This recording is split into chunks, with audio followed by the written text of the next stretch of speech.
Alright, so I just wanted to make a video of this process, at least from what I've learned while I've been trying to make my own kind of custom instrument cluster background here. This is my theme that I currently have on my Lincoln MKZ, but I wanted to kind of walk through this file, and I plan to share this file here so it's a little bit easier. Over here on the right side, this is inside, well, of course, this is inside of Photoshop real quick. So you don't necessarily have to use Photoshop. You could use GIMP here as well. And I think a lot of people use GIMP, but I will be going into this in a moment. I am more comfortable with Photoshop, so that's the reason that I use it, at least for this initial stage here. So this is my theme, like I said. Here I can turn on and off my kind of aviator style, which I have it named here as well. But when you're working in Photoshop or GIMP, we want to have this template opened up so we can kind of see where the original screens would be visible. Everything here is kind of what's covered up by the internal structure of the IPC. So I like having that. This is on the top here with some transparency on it, just so that it's easy to see and I can turn my other objects on and off and still kind of see where they're at. I don't leave this on while I'm working on this, but I do like to check it every once in a while. Over here on the right side, I have some other random pieces. Of course, this is something I used for my quiet screen. There's a kind of interesting thing to understand here between the active and quiet. The quiet screen would be when you have no assists turned on and you're not in any menus. This is a unique screen because your full graphic here will not actually work. There's actually going to be some areas here for some reason that will just be black, even around the edges. So something to kind of keep note of. And I'll turn this overlay back on just so we can see the difference. So I have my RPMs for the active screen turned on, but if I turn on the ones for the quiet screen, you'll see that they're quite a bit closer to the center. If I don't do that, like I said, you'll be cutting out some of this information here. Another thing to show inside either of these RPM scales, if you open them up, you can actually turn on the little hash marks. Looks like these ones are probably not accurate. These probably needed to be adjusted. But the ones for the quiet screen, I believe these are correct. Well, maybe not. So these would need to be checked. They were correct a while ago. So on my theme, I did only care about the numbers, so I never went back in, I guess, and fixed these. But for the speedometer scale, I do believe these are correct. So if I come in here and I turn on the 100, you can see it's directly behind my 100 there. The 40s, same thing. All of these are in line with where they should be. So I can turn these on and off as individual objects. It's not the best process. Here you can see just the hash marks. And they're not all turned on inside of this one either. So I just want to open it up, come in. So these are the little hash marks. You can see some of them are separated inside of here, but that is, oh, not this guy. So this actually, I'm going to go ahead and delete. I don't want that in there. And delete this as well. So these should not be inside of this folder. But here you can see all of the hash marks, and these will line up on the Pimp My Ford webpage. So we should be able to verify that these marks are in the correct location. If I don't want those, of course, I can just simply uncheck it here, and I'll go back to my previous design. The downside to the speedometer here is that if the hash marks like this are too far out, so this one I don't have a quiet setting, this is technically still the active locations, kind of depicted by this outermost ring on the template. This will be covered if it's out here. So if this was on the quiet screen, you would not actually see this. And that quiet screen is also when you'll see the larger needle that goes all the way to the center rather than the short needle that comes up here. Inside here again, I have my lower dock, which is turned on and off right here. I can kind of play with that. This was a lot of trial and error, figuring out exactly where I wanted this. In one of these other designs, I think I have in here still, you can actually see this design I used as just a reference. You can see it's a lot wider. Now, I did place this vertical line here because this IPC image is actually going to be split into 3 sections. So roughly around here over will be one image, and then this line is where I've noticed some problems, but this is another split line between these 2 images. The reason that this matters is it's not apparent here or even on the Pimp My Ford page, but when I upload this onto my cluster in my car, there's actually just a slight separation here because this right side image is just barely shifted down. It's not extremely noticeable, but I do see a very small gap in this line on my car, and that won't be visible in the Pimp My Ford page. So something to kind of account for. Also, if your numbers here are too far over, then you might get a weird split in them as well. But that's my overall layout, so I just wanted to kind of make a change here. Let's say I wanted to add an image of my car here in the center, just for demonstration. What I would do is I would turn a car image on here, try and make sure that it's in the middle section. Again, compare my template here, because on this edge is where the navigation icons will be for the center display. So the speedometer, the navigation, the entertainment, all of those little icons will be right in this area. They do get larger, and we can kind of simulate this when we get to the Pimp My Ford page. But a lot of photo manipulation. These little rings, I have them outlined down here as well. So if you want to turn the rings on or off, just as reference, these are equal sized. They don't work great with the comfort or sport settings, which I'll show in just a moment, but this is a good outline, at least evenly spaced. And these are also brought from the aviator style cluster. The larger ring, which would be useful in the active screen as well, could be used, but of course you might want to move in these numbers a little bit.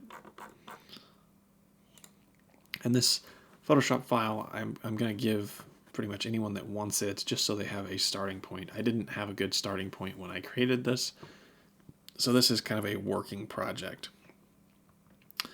I'll turn this back off. Where'd it go? So we'll turn off the large rings. I'll go back to my small ones. And just as simple, if I wanted to change the background, I could just turn off this one here, and I could change the background, and you'll see a lot of this empty space. Now, some of these areas will have graphics overlaid on top automatically with whatever theme you start with, and again, we'll see that in just a moment. But playing with different things, you can copy these images from other themes that have been posted, and then see what you might want to change. So that's how I created some of this, was extracting it from other designs. But we'll go ahead, leave my aviator style, and I'll have my MKZ here in the middle. From here, I don't really need to change anything else, but again, if I wanted to, I absolutely could. These corners will depend on what mask you're using. There is a square mask or the kind of oval shaped mask, so design accordingly here. But anyway, I'll go ahead and just save this. I'm going to save it as my Photoshop file, which is this PSD, and then I'm going to go over to GIMP and open up that same PSD. So I'll just go File, Open, and I will open my PSD here, just the same. So this will look very similar now that it's open. All of those lines, everything. This is kind of an open source or freeware that allows you to do a lot of photo manipulation like Photoshop. So inside of here, some key things, of course. We do have our groupings, everything's still the same over here. So this is continuous from what I just showed inside of Photoshop. So you can do all those manipulations in GIMP if you wanted. I just am more comfortable with Photoshop. But a couple of things that really matter right now. If I tried to just export from Photoshop this project into a bitmap image, it's not going to work. There's something with the color science or color profiles that's embedded inside of this image that just does not work, or at least I haven't figured out how to do it. So I always import into GIMP here, and one thing I know I need to do is fix this, but I'm going to go ahead and show real quick. If I go up here and I export this image, we'll go to my desktop and we'll do IPC tutorial, and I'm going to save it as this file name here. So cluster outline active BMP, and I'll export this. I'm gonna go ahead and replace it. If I leave this as the default, then it's not going to work. So I need to change this to this A1 R5, and I don't know 100% what this is doing. It's part of the color profile, but I do know that this is the option that needs to be selected. If you select some of these other options, then you'll have an issue when we import it. So I'll export that real quick, and you're going to see we still have some trouble here. So if I go over to Google Chrome and to the Pimp My Ford website, I have my VBF loaded. Now this was a custom VBF that I never finished. This was just an initial trial and error project. But what I want to do, have it open, of course, and then click on full screen mod. If you don't have full screen mod clicked, then it's going to look all broken just like this.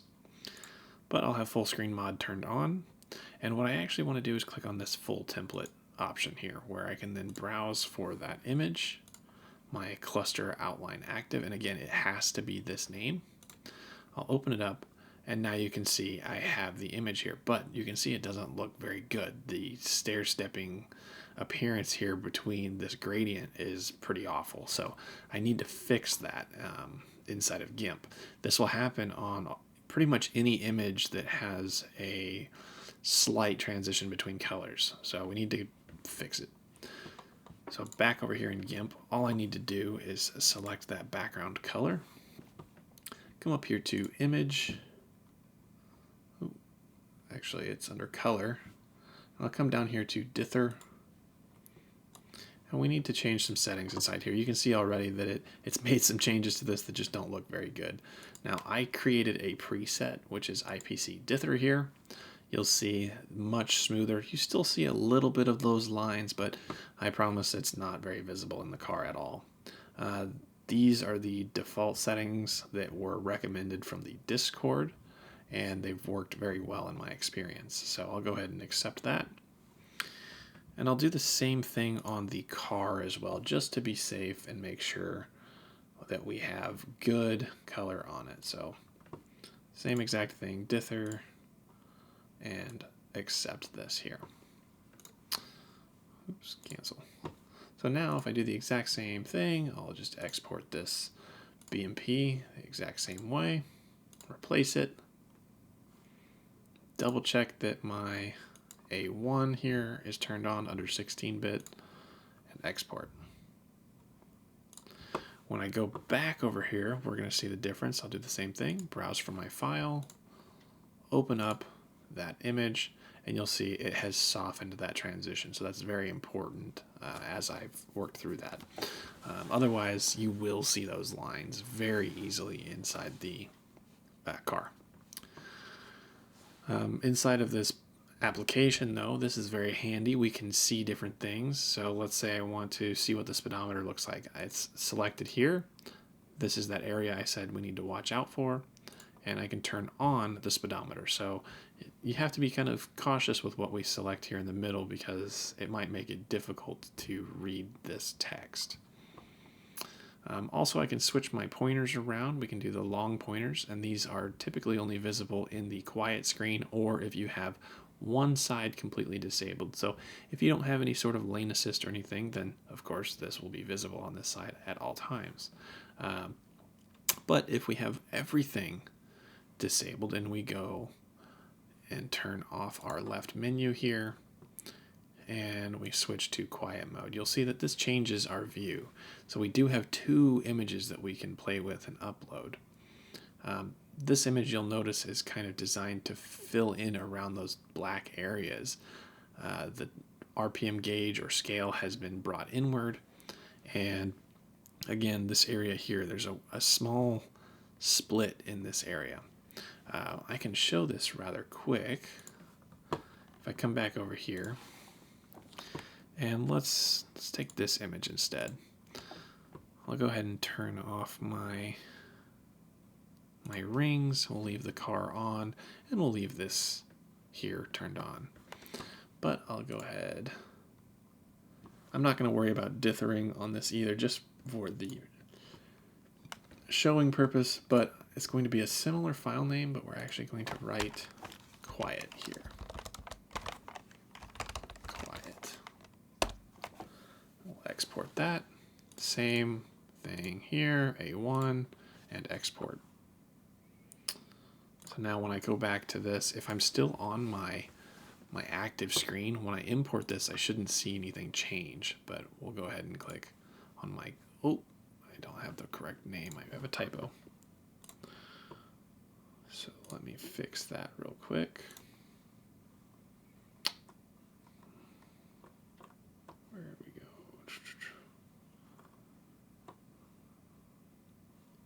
IPC tutorial. Oop. So yeah, you can even see that issue here on that image. But I want to make this quiet.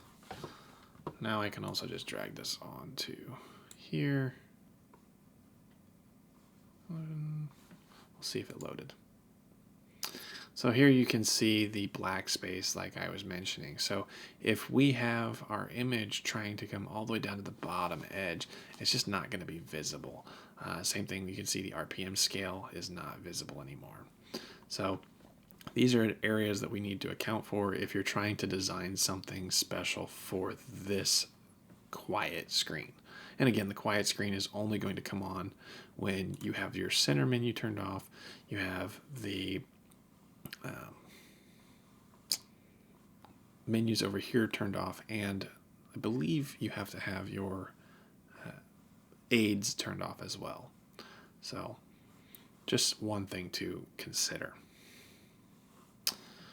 Now I'll just switch this back to my active screen, and we can just play with some different things in here. So this is where if you decide to make some changes to the scale, you can come in here and at least double check how it's working. So if I type in 25 miles an hour, press enter, we can see exactly where that would be. Also my RPMs, let's say I want to check, is my 5,000 RPM set correctly? We can see that it's pretty close. Now, I didn't make these perfect. I don't care as much about the RPMs as I do about the speedometer, and I did want to have a clean representation here. But this is your overall theme, and you have, again, some flexibility with what you do. Changing this to miles per hour or kilometers per hour, you can see that might change where your scale is at, so just double check that all of these are in the right spot. If this is set to diesel, you can see 5,000 RPMs on a diesel is much higher up here as they redline, I believe around 6,000 RPMs. So just double check everything's in the right spot. The show overlay here shows that same template that I have copied into the Photoshop file, so you have that for reference as well. We'll hide the overlay. But that's mostly what you need to look for. If you want to change these needles, what you can actually do is come down in here and let's try and search needle. Telltale, no. So we can come in and here we go, pointer. That's how they're called out. So if I wanted to change a pointer, let's say, let's see what this is. I can click on it once. This is the small pointer for the small gauges down here. Tachometer, this is the short one for the tach. Let's say we want we want to find the long one. Pointer long. Here we go. So this, we can do a couple of things on here. We can move these images around. This is showing us what the image file looks like, and then this is what's visible in the car, of course, and there is a visibility mask. So what I did on mine was I downloaded this image, just simply saving the image or copying it, and then opened it up inside of Photoshop or GIMP over here. Now, I'll just do this real quick where, again, I'll go with desktop, my IPC tutorial, and we'll say this is the needle for, was this the RPM? I don't know. We'll just leave it as needle and save it that way. So if I try a couple things here, we can make some adjustments. We can fill this all as black, and we'll see it up here. We'll probably want to reload it. Now you can see both of those needles have turned completely black, and that's because of the color of this image here. Now, if I want to change the color, I don't even have to paint out or trace this. I just need to change the color of this image. So if I come over here, cancel this file, we'll open desktop, see tutorial, we'll open up this PNG, and I will just paint this a different color. So now let's say, well, let's make this like a purple color somewhere in here. Maybe like a bright purple, just like that. So all I need to do is simply paint over this. Doesn't really matter because I have that mask in my other image, and I will do the same thing. So I'll double check what format I need. So it's going to be a bitmap, the same as before. So I'll file, and then we will oops, don't know what I clicked there. Overwrite. So we want to export it, and we can still call it a needle, but we need it to be a BMP. Export. Again, make sure under advanced we have the A1 selected, especially if you were going to do a gradient or something along this. That's pretty important. But now I can browse from my file, import my needle. Now you can see this is what will be visible, and when I reload this, I now have purple needles. So there's a lot of different things you can go through and open up and change inside of here, but that's just kind of the overall. So I'm happy to help more if I can, but I still am learning on this as well. But this is what I've learned so far. So hopefully this is helpful and at least gets you guys started.